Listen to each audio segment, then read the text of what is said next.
Yun guys, lilinisan natin yung glue gun natin. Sobrang dumi na, no? Ayan, no?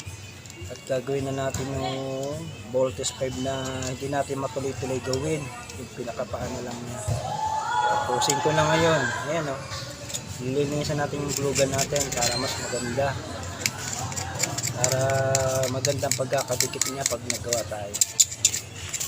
Bali yung paglinis dito, yan. Binukus-kus lang natin siya ng cutter. Natanggal natin yung mga dikit-dikit niya. Yan. Papuputin uli natin yung glue gun natin.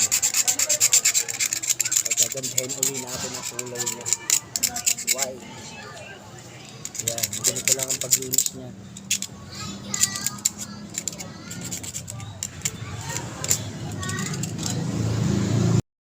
Yun guys!